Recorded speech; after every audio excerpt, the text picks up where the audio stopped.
غزني دا څوک ده؟ دا هغه پیر دا دی چې د خلک یې دغه کړي دي، خلک یې دغه کړي دي چې زه شیخ یم، زه بزرګ یم، د خپل مین علامین نه زده اتقیه نه زده نه دي زده یعنې ترېږه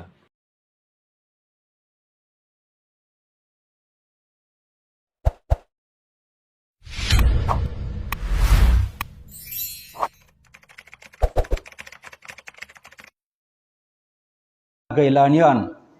دا ګیلانیان چې دي دا درې ورونه دي، یو ته ابراهیم جان اغا وای، یو ته پیر پټان وای، یو بل یهودي دی پته نه لګیږي. د دوی مور یهودنه وه، مور یې څه وه؟ یهودنه وه، او دا د اسرائیلو جاسوسان دي. دا په دې قندهار کې مریدان لري او په دې پکتیکا کې مریدان لري. پرون غزني ته تللی دی، غزني به د دې دواړو ریکارډ مات کړی دی. ګیرې لنډه ده د دې ظالم، سګرټ یې خولې ته نیولی دی، سګرټ وهي، مونځ خو پیژنیم نه، په خوب کې مونځ نه دی لیدلی.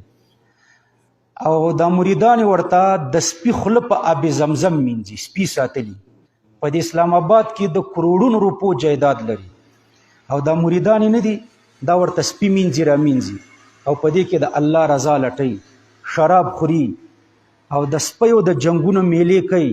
او د پیر ټوله پکتیکا ورپسې روانه ده. او ټول اوس مې غزني کې ولیدم، ما وی غزني کې به د مریدان نه وي، کیدای شي همداسې کابل ته را روان شي. دا چوه سیدان ورته وایي په دې کلکهار سره، دې کې د سلیمان خیل دي. قاری نعمت الله صاحب موږ سره د غنایمو په اداره کې او د جهاد په دوره کې زه د غنایمو د ادارې مشر وم، او دا 4-5 اعظام لرل د دې 20 ولایتونو. نو هغه قوم د مریدانو هغه ماته ویلي وای دی راغلو، او دا کوچان پې راټول شو، د لمانځه وخت شو، دا ظالم داسې تکیه والی دا سګرټ یې خولې ته نیولی دی. خلک لاړل مونځ ته، مونځ یې وکړو، د مونځ مو نه کړو، چې بیرته راغله د ده پښې چاپې کولې او د ده لاسونه یې مچې کول، دعا یې د ده نه غوښته. دا خدای خبر مسلمان دی که کافر دی که یهودي دی، د ده بیخي پته د اسلام نه لګېږي. په دې خلکو تباه دي دا خلک، والله عالم چې دوی ته به الله پاک کله هدایت کوي. بس ګډیږي، دې ګډا ته ذکر وایي، ګډیږي. دا سیفیان هم ورسره یو ځای شوي زما په خلاف. ما په قندهار کې بیان کړی و، بس د دې کابل نه سیفیان هم ورغلي وو، د کوټې نه ورته دا ګیلانیان راغلي وو، ټول قندهار کې یو ځای شوي وو، ولایت ته تللي وو، چاقوګانې راخیستي وو. وایي موږ ځان په چاقوګانو وهو. وایي خدای پاک به زه شکر ادا کړم چې تاسو ځان ووهئ. دا ظالمان دا مسلمانان نه دي، د دوی مور یهودنه وه، او دا د امریکایانو غلامان دي. هغه رازق نه دی، دغه سره تصویرونه دي.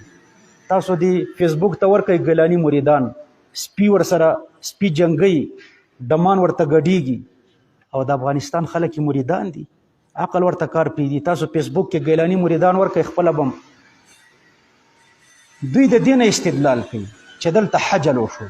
وګوره وایي رقص من الفرح واحجل، حجل خو دې ته وایي چې په یوه پښه د خپل ځای نه ودرېږي، او دا په ټول عمر کې یو ځل شوی، داسې خو نه چې ګډېږه او ګډېږه او ګډېږه. په دې جومات کې یو کتاب دی البریقة المحمودیه شرح الطریقة المحمدیه، مولانا عبدالعلی دیوبندی رحمه الله ورسره لیکي البریقة المنوره، په هغې کې د امام ابو حنیفه قول را نقل کړی دی. زمونږ د مذهب د امام هغه وایي دغه پیداګیران پیران نه دي، دا پیداګیران دي. دا پیداګیران چې په کم مسجد کې رقص وکړي د ذکر په وخت کې، وایي په دې مسجد کې بیا مونځ مه کوئ، اول دا خاورې ترې نه وباسئ، او په کم فرش چې دا رقص کړی وایي دا فرش ووینځئ بیا پرې مونځ وکئ. دا د امام ابو حنیفه قول دی البریقة المحمودیه.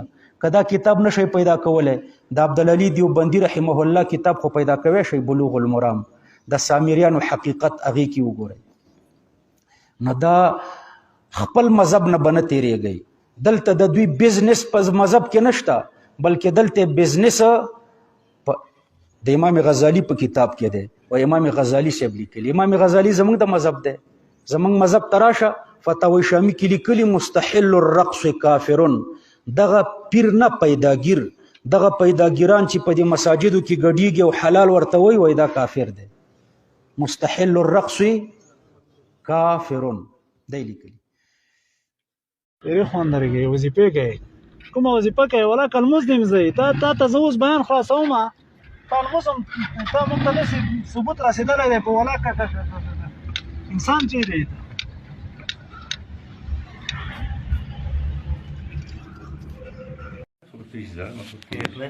غزني دا څوک ده دا هغه پیر دی چې د خلک یې دغه کړي دي خلک یې دغه کړي دي چې زه شیخ یم زه بزرګ یم د خپل میز علامه نه زده اتقیا نه زده نه دې زده یعنې ترېګه تریا اللهم انا نستعينك ونستغفرك ونتوكل عليك الخير ونشكر ونخلو ونتوكل عليك